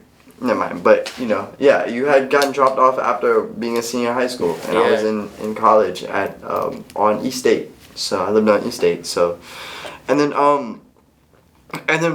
I had this beautiful outro with the Cocteau Twins. I sampled it off that vinyl I said earlier that I love, Bluebell Knoll, and my friend Jared, I really trust his musical opinion. He loved that outro. He said that was the best thing I ever made sonically. So I had to put it on the album. But the first half was kind of lacking in the beat. It was just kind of a wavy, like, trap beat that you might hear on, like, a Nudie album or something. Yeah. So I was like, and then I just found the sample, and then Sam built it, like, from top to bottom and just sang over it, built the drums. So I brought in the sample, and I had the outro, and we connected the two songs. Mm-hmm. So tell us about you putting the drums in, and then your lyricism and your vocals on that song, because I think they're very special. Yeah, I remember that session was really. That was like one of the only sessions we had like at your house. Most of it was recorded like at my parents' house. But Yeah, like those drums, I just did what felt right. I pulled out the Kanye drum kit, just got some like good like reverby kind of drums. Just want to make it very kind of like tribal, but like very big and just like I don't know, kind of very very spaced out. And that gave me a lot of room for vocals. And I kind of went crazy with the harmonies in there too. So, have you ever heard Black Man's Burden by War? They're like a funk band. War's like a funk band. Like Burden shit. It's like an orange album cover, Black Man's Burden. I think you should check it out. Based on that description of what you like, it's not, you might be really into that. I'm really into Eric Burden. I know War. I haven't heard that song though. It's a whole album. It's the last album that Eric Burden did with them. Eric Burden was also the lead singer for the Animals. Oh, cool. And he was also cucked by Jimi Hendrix, which not a lot of people know that. Jimi Hendrix took his wife after a year. And then once they found out that Jimi Hendrix, like once she found him after he OD'd, the first person she called was Eric Burden. Sorry, it's just like some random shit. Damn, I know she was. The Animals manager became Hendrix's manager too. No, yeah, they were all tapped because Eric Burden found Jimi Hendrix. Like, he was one of the first person. That's why he brought Jimi Hendrix over to the the UK scene where he got big. Cause nobody was giving him love in America to start off with. Hey, so don't you have a word that you say copacetic? Yeah, copacetic soundscapes. Just break down your lyricism off the top of your head for Planet Astro. Green lights flashing all around me, dilated pupils, but I ain't drowsy. Jack was like, so he was like, just like imagine you're in a rave, you like threw like a 90s rave on the TV. This is before we did raves. This is before we threw raves, before we even had the idea of it. Yeah. Before it was a thing at all. I ain't drowning. Lost my mind, your body is confounding, you found me. Sea of people, ain't nobody drowning, euphoric waves, I think I might be drowning, something like that, yeah. Crown me, king of life, I strive to bait some boundaries that coincide with copacetic soundscapes and vivid dreams of my lifestyles. All the time on my mind, these lights gon' shine too bright. Sometimes, yeah. And then like drops like a whole other song after that, pretty much. Samples of Cocktail Twins. What do you say? Oh, what you say is beautiful. I've been too reckless, I guess. I confess that I need humbling right now. Seems like I can't win. I've been struggling, headlights in front of me. Seems like I'm wasting my time, I've been coupling. I've been happier than ever, so I can't write my letters. I can't pick up my pen, write my pain, I'm just fed up. So I gotta keep my head up. Yeah, I know that Neo next up, and I'm just floating through the Nexus. Yeah, I love that song. And it's just such a quick banger. And it's like, all the other songs take up all the bandwidth of your brain, but I feel like that one is a little like, it has popular chord progression too. It doesn't have too many borrowed chords. It probably does have borrowed chords from different scales. But anyways, okay, what's the next one? Isn't it Walk On By? Dude, like... It's Walk On By, right? How do I not know this? Sorry, we have structured the album like 3-4 times now. Oh, yeah, it's like, I figured it's usually how it goes, you know? We gotta listen to it a couple times. You got Sage? So do you already have it posted on SoundCloud, but it's just not public? Like, yeah, just like a private link. Okay. That's Sage. Beautiful. That's Planet Astro. Walk On By. March 20th. If I got to have Future X Youth freestyle on it, that beat, then he got to have March 20th on the album. 1 minute songs. So the Future X freestyle is the last one with Odyssey and Angels, and you picked that's the one that you wanted on there. Mm-hmm. Then you picked March 20th. It's your birthday, right? It's my birthday. Next song. So tell us about like how we did that one. March. Shit. I like just started talking to this girl, and then I made that song. My best friend Sammy played guitar on that. I think Jack also played a little guitar on it too. I played the chords. Yeah, he played the chords, and Sammy he did like the alternate guitars and stuff. I played bass on it, just like one long bass take. It was just this really long structured song, but it was like super spaced out. And we were like, let's just keep it minimal, and I just like sung on it, and yeah. I like it because Planet Astro is like you're high, like you're messed up, or like it's a high serotonin boost, and then March 20th is like waking up to like a beautiful day. Definitely. Like you ever wake up to being like messed up. That's what it could be like. Mm-hmm. Yeah. So. And it's funny how that song kind of like the lyrics manifested itself too. There's a line that's like something it's just us and the moon, and like the first time that like me and this girl like hung out with Jack, it was like a crazy blood moon. And like we're like standing outside at like 4 a.m. Yeah. And then I'm like thinking about these lyrics that I had sung like 2 weeks ago, and I was like, what? Is that when I tried to make a DIY water slide? Yeah, in the your front slip and yard slide. Yeah. At 4 a.m. Yeah. How'd that go? There was no water Yeah, there's no line. hose. That's so, pretty important for a water slide. Yeah, but we had tarps. But the and slide was everything. there. Yeah, Yeah, no, slide. we laid the tarps out. I like grabbed the dish soap, everything. Yeah. Just wishing for some rain, you know what I mean? I was gonna do it in my clothes too. Oh, wow. So, cause it was cold, but you know. Okay, so next song is "Walk On By," right? Yeah. So "Walk On By" was the simplest one we did. It just picked a sample, made the beat. What's the title from? Walk on by. Like, is it like walk on by? Like you don't care. I'm just gonna walk on by you. Oh, Or it's is a it like, sample. walk- Oh, okay. It's the name of So there's an incredible version by Dionne Warwick? Or is it Dionne? No, Isaac Hayes Yeah, has the but- best version. Yeah, that's not the version we sampled. No, we sampled Dionne Dionne Warwick, of course. I just wanted to give the shout out the Isaac Hayes Yeah. version because that's how I know. I didn't even know they were the same song Hmm. until I listened to them like back to back like 5 times because their vibe is so different, you know. And we just put 808s and we made this weird. I don't know. Honestly, I'm inspired by my friend Andrew LaFoe, and I was inspired by his inspiration of like Panda Bear and Animal Collective, who I can't really listen to. Oh, I love Person Pitch though. But then we just put this weird outro to scare, just to make everyone feel weird when they Scare hear the the hosts? album. Because though it's a bounce epic, it's like an epic bounce like song, and then it's just got this Animal Collective outro at the end that is Yeah. very intense, and we sampled a vinyl jet sounds to really make it Yeah, crazy. we like took an ear break and we were like, fuck it, let's go to a thrift store. And I was like digging through the crates and I found it's called Did y'all go to the exchange? Is that y'all's go to if y'all are crate digging or? we went to like Goodwill. It was like Oh, Goodwill okay. on like Corsi, I think. Yeah. But it was this beautiful album, beautiful cover art. It said Sound of Sounds. And I looked on the back. It was like jet engine sounds, like crazy, just like ambient sounds and like dogs barking, like tanks shooting missiles and shit like that. So we went home and just like threw it on the intro or threw it on the outro.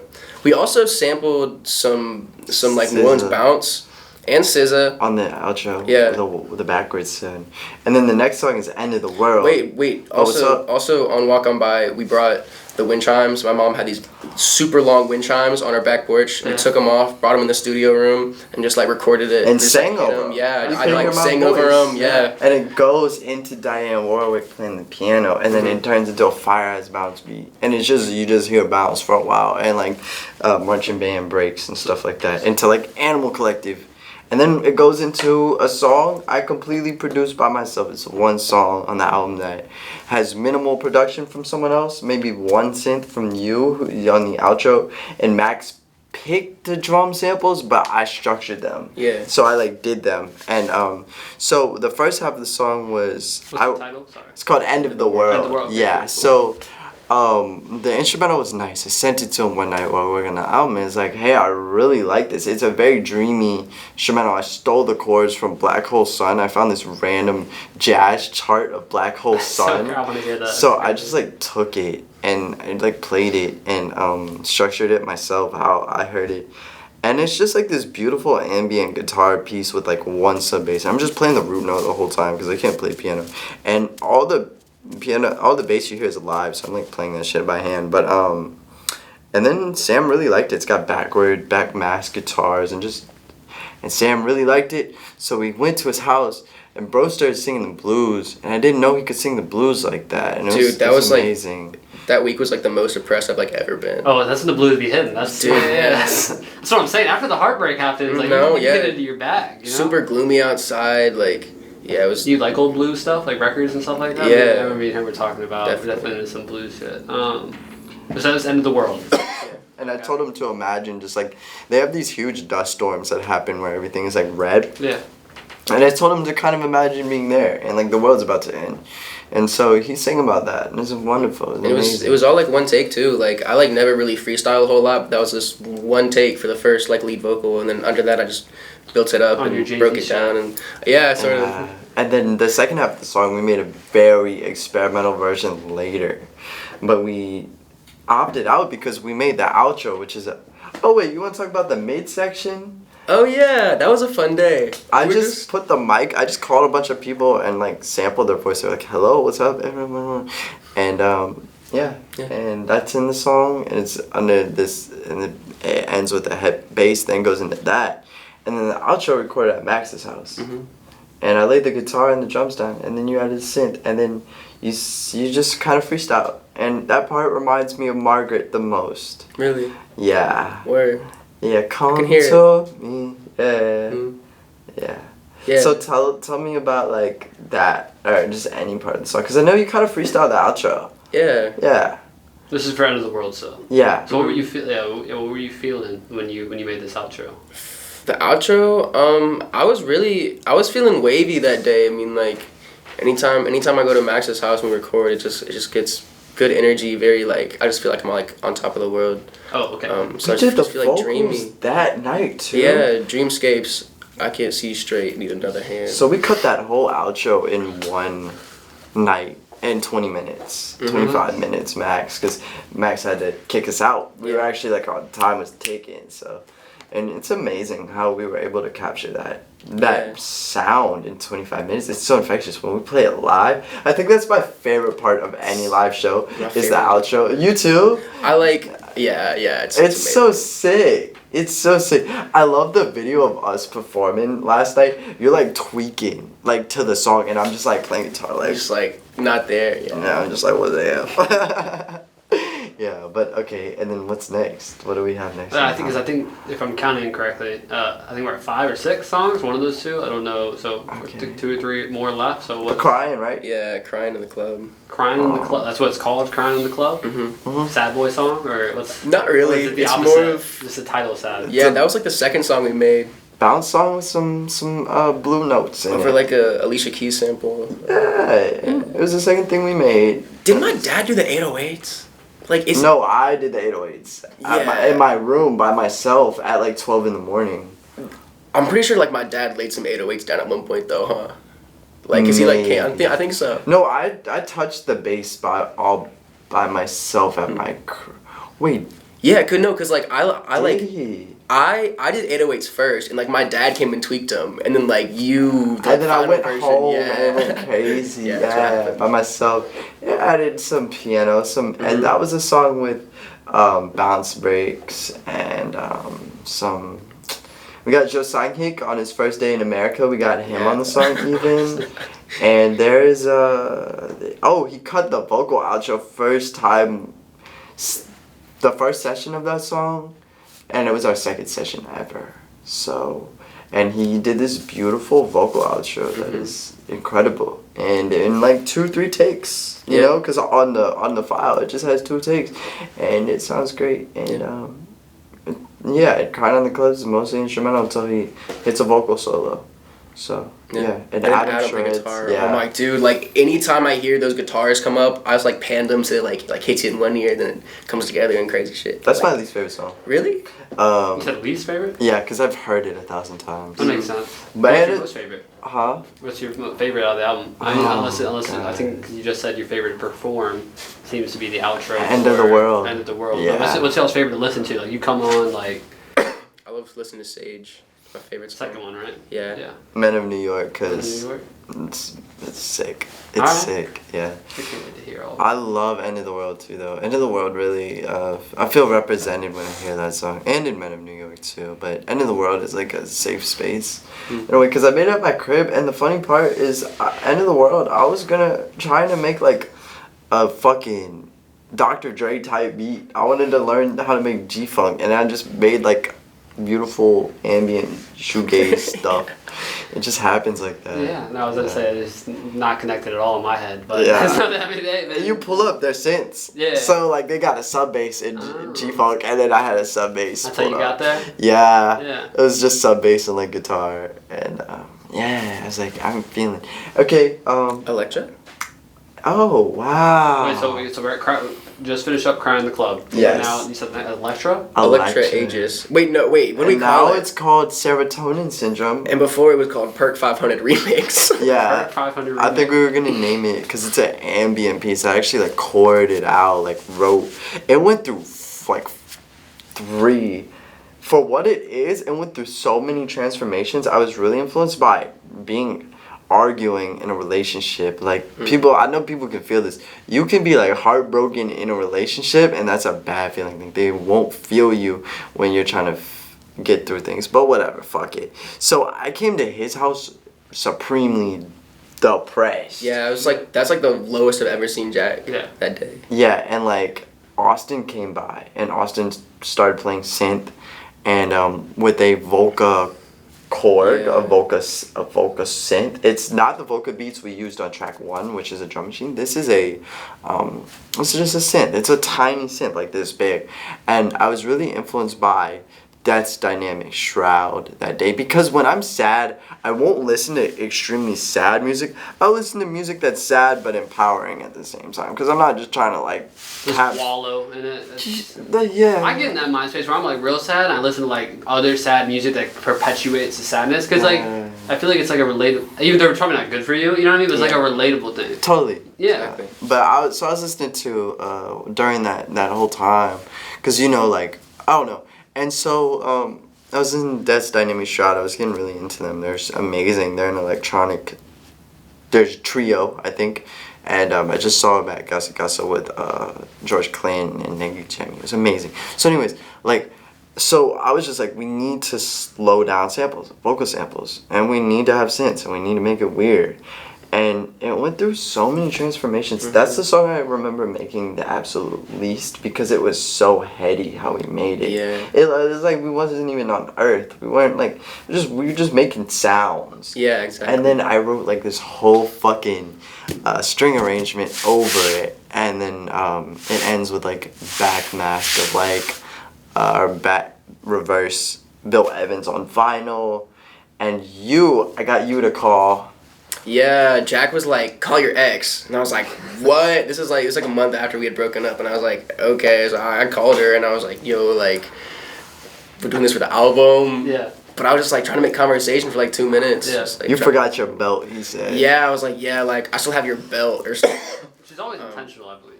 I feel like people don't leave stuff like that. Like, especially like exes and stuff like that. I believe that if someone leaves something at your house, you know what I mean? Like, come on. Like, at the end of the day, you know what I'm saying? Yeah. Like, I don't know, you know. Totally. You know? Yeah. But yeah, I called her and I remember telling her I was like, tell me like the worst things about myself, and she's like, no, like I'm not gonna do that, and I was like, And that's damn. all in the song. Yeah. It's just the voice recording of a girl bitching. Yeah, I chopped it up and like kind of made it sound like she was just like mad at me or some shit. Like we were like arguing. I'm just curious, was it the first time y'all talked since y'all had broken up? Because if so, that's crazy. Yeah. That's wild. Yeah, like first time like calling her, like hearing her voice. Oh, I feel like everyone handles that differently with the exes. Like some people can be like best friends with their ex after breaking up. Mm-hmm. But where do you fall? Can you be cool with your ex after breaking up, or you gotta dip off for a couple months? I mean, I do probably gotta dip off for a couple months. Like I'll like still I like sent like my ex like one of the songs that I made like about her, and she was like, oh, I think you should like cut the intro. She was giving me like tips on it, and I was like, all right, until we cut the intro. Yeah. But I mean, yeah, like for the most part, I'm cool with my exes. For sure. Jack. I'm stone cold. I'm just like, fuck it. Yeah. Don't really care anymore.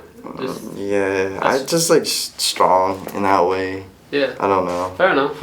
Yeah. Alright. No, sorry. Y'all brought up calling ex. I was like, I want to. It hurts, but like, Yeah. it only hurts me for like 20 minutes. He's seen it.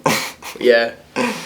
Yeah. Which is average. Okay. So you get your heart broke. You're good out for 20 minutes, right? Or I'm sure that's not exactly. I'm hurt for like 20 minutes. 20 minutes. How about you? How long do you sit on it for a little bit? I'm down on that for a couple weeks. I can't lie. No, I'm the same way. I'm the same way. Because like people that jump way too quickly, you know what I mean? Like, bro, like. It's not a good way to. Well, I mean, no, because honestly, I think some people. Because for me, I don't think there's an issue with being sad. You see what I'm saying? Like some people are like, oh, I don't want to be sad, so I'm gonna pretend not to be sad. I'm like, no, bro. Like I'm having a down day. I'm not. You know what I mean? Like I'm not gonna pretend to be some shit I'm not. Exactly. Okay, so that was for. What was the song title for this one? Serotonin Syndrome. And you hit an amazing vocal solo. Let's not forget. Mm-hmm. And we actually had a violinist come in and cut the violins, but it was horrible. No, it wasn't horrible. It was just the intonation wasn't there, because they were getting them to emulate an orchestra and play note by note. Yeah. But we got it back, and it just didn't sound correct. So we just cut out all the strings. We put like MIDI strings in, and Yeah. it sounded way better. Yeah. And then Sam hit a vocal solo of it, and it just sounds great. It is like lead vocal. Sam's amazing at that. And then we cut in the live strings at parts to make it more infectious, and it's very wonderful. And then our last song on the album, and that's the closer. But then we have a bonus track, which I get into, which was Let's hear about this. I was really inspired by I have 3 favorite rap songs of all time, but one of them is called "Feel the Fire" by A$AP Rocky, Metro Boomin, and Takeoff. And I heard that beat, and the 6/8, but the beat I made is not 6/8, it's in 4/4. But I found this sample of I can't remember her name. She did "My Heart Is Telling Me," and No Worries sampled it. But anyways, so I sampled the same vinyl, and I think the song after with No Worries sampled, and I made the beat on live in 30 minutes, and I sped the record player up to 45 RPM, and just like chopped it up on Logic. Made the beat in 30 minutes. A great beat, because every time people hear it, they mad confused, but then it drops and people get it. And then we had a studio session. That day, actually, Angel got his car locked in, and he's trapped in, and we the same one you were talking. And then Josh Simmons came through, and but tell me about that session. How quick the vocals were cut and stuff. That day was crazy. So it was the day after our January rave. I was feeling so inspired. Like the entire city really came together, and it was a beautiful thing. Oh my God! Yes, sir. Yeah. So like yes, sir. So yes, like sir. I just posted on my story. I was like, hey, like anybody trying to make music today? And Angel. He had asked to do the show, and I was like, yeah, sure. I didn't really know him, but I've like been a fan of him for a while, so I was like, yeah, like definitely come through, let's make something. And yeah, we ended up like making that song at some point. We made like a total of like 9 songs that day. It was crazy. But we made that song. Angel did his verse. Eddie took his time with his lyrics like he always does, but you know, crazy punchlines, like crazy references. Yeah, and I had to go get my friend Attorney D. We were friends at the time, and like by the time I got back, and the song was finished, and I really liked it, and it was really good, and I love Angel and Eddie's verse. I love how Angel sells the song, sells the beat, you know, because that's the beat most is perfect for him. To be yeah, honest with you. and he's like, like Lamborghini, Kawasaki. What does he say? Kawasaki, yeah. Lamborghini limousine that should feel like dreams. Like Italy, like Italy, yeah. That's a great song. So, but yeah, after that, like the energy in my room was like the highest it's ever been. Yeah. We were like, I was just filming stuff on my camera, but I was like, we were like, wait, we should just go film a whole music video. Yeah. So at this point, it's like 2 a.m. We like go downtown. We like go to like the Hilton. Just like shoot the video there. We like go to the top floor, shoot it up in there. We go home. It's about 3-4 a.m. at this point. You know, like everybody leaves. Well, no. Angel tries to leave, and then that's when we make so 4 more songs. 4 more songs. Exactly. But yeah, like everyone leaves. I wake up the next morning like 11 a.m. to like a text from Kevin, our friend Kevin. Icky. Shout out Icky. And it's just Alex. the video finished, edited. Oh, nice. I'm like, what? You like, say morning, but we all woke up at like 1 p.m. that day. Yeah, probably so. Yeah. That was a crazy night. It was. And it was after that show. That was a very special show where I was really sick and I put up in a ski and you were killing shit. Yeah. Thank you. Thank you. That was nice. And Right Now came on. I will never forget. Oh my gosh, that moment was crazy. This is my first like live DJ set, and like Bando Pat pulled up, like one of like the biggest like DJs here in BR, and I was like, oh shit. But he was like, dude, like your mixes are incredible. He was like, you mixing that? Don't fuck out this shit, boy. I know. I was like, what? Like hearing that from him, like 15 days into DJing. But for real. Yeah. And I was trying to like load up a next song, and I like loaded it into the wrong one, so it cut out the song. Yeah. And like everything stopped. We're like, oh my gosh. And then Right Now by Cardi came on. Oh, it was part of it. Oh my gosh! Yeah. Intentional. It was intentional. Yeah, I was like, that was all me. And like Pat like looked at me. He was like, yeah, got you. He knew. Yeah, he knew. Yeah, it's fire. So to sum up our album, it's a journey in just like consciousness and sound and places that you can go in music, and the whole image is inspired by like maybe what it's like to ride a motorcycle through a tunnel. Okay. Straight up, like, but on some crazy, like you got the best bike in the world with like the best clothes on for riding a motorcycle, and just like, I don't know. Yeah, one of like the first movies, like one of the first sessions we had, I remember we like ordered Vietnamese food. And like while we were waiting, we were watching Akira. Yeah, Oh. Akira's a big influence. You were describing that? I was like, it sounds like some Akira. You know what I mean? It's like, influenced by Akira. Well, it's, I mean, it's very influential. That has influenced other And also, albums, as y'all know about, I'm sure. You know? And Fallen Angels is another, like, visual I'm influenced by. I'm not influenced by the movie, but I like the art style. It's all green, and it's a Hong Kong director. Also, like, Wong Kar-wai. Yeah, for sure. Also, like, Neo Soul kind of comes from like Neo Tokyo, like they have in Akira. Yeah. That was an accident, though. Yeah. My screen name on like Rate Your Music and like Instagram was Neo Soul, like NeoSeoul. That was my like, spam like account. Korean, now. like, That was just like a joke, like NeoSeoul 2001. It was just a screen name I had, and then I was like, we were gonna name the song our band after like a sewing technique. Dude, I gotta figure out what it's called. Yeah, but we decided to go for Neo Soul, and I said 2001 just because that's been my username. He was like 500, LE500, and then Neo Soul, just some stupid screen threw name. it together. No, a moniker. It sounds like a good moniker. You know what I mean? Like sometimes you hear like band names and stuff, and you're like, I wouldn't check them out. Like the band I was in high school, it was called Slippery Cavemen. That's a terrible band name. It's not a good one. Whoa. But you see, like some just make sense. You know what I mean? I think y'all are definitely in there. I think it describes the sound well. Completely. So we talked about the album. We're at 1:35. We're an hour and 35 right now. Wow. Is there anything else that y'all wanted to touch upon, talk about, bring up about the album, bring up in general, talk about to the KLSU audience? Like what did we not touch upon today? Also, you guys, and I'll announce this now, NeoSeoul will be coming back here to do a live room in the future. In this exact room. It's going to be, by then it'll be completely different. We're actually about to refurbish this whole room. Y'all do a little performance in here. I'm going to ask you a question, and it's got to be, I'm going to ask you a question, you got to ask me a question. Okay. Who is the person that is Sam when Sam is alone?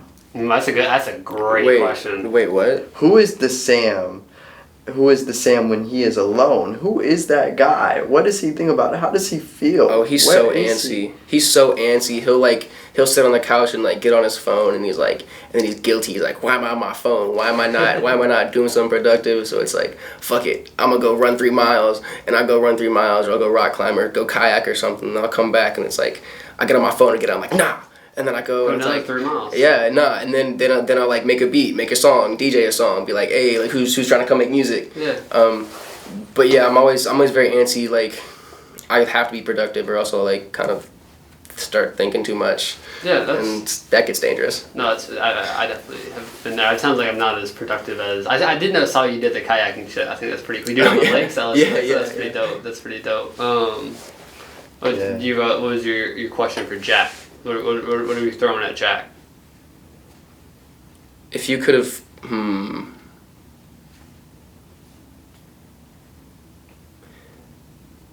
who in BR do you think like influenced your style the most? Definitely the Sunroom. So that is Jarrett Gustafson, that is Scott Elder, that is Zaria Sims, that is Seth Finch, that is Rudy Newbrander, fucking amazing. Jade was the singer, and then Wakai would rap for them, Villa would come rap for them, even Zayla 7th would come rap for them, JC Absanti. It was the whole just like R&B soul scene kids of Baton Rouge, and just being able to watch them come up and play was amazing while I was growing up.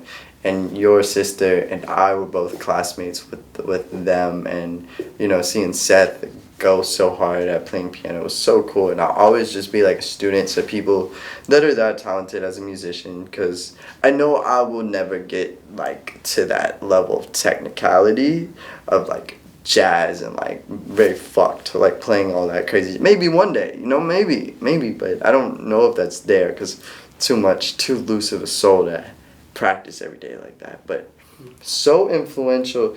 And then I would say who else have been very influential. Definitely like probably find artists. There's some cool friends that I've had.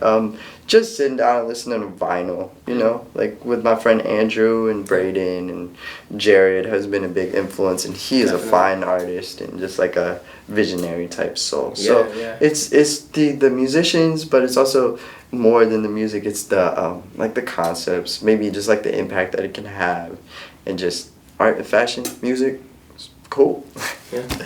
So, all right, this has been Nick Frewin here on 91.1 KLSU Spotcheck here with NeoSeoul500, and we are checking out. Thank you for tuning in. Thank you.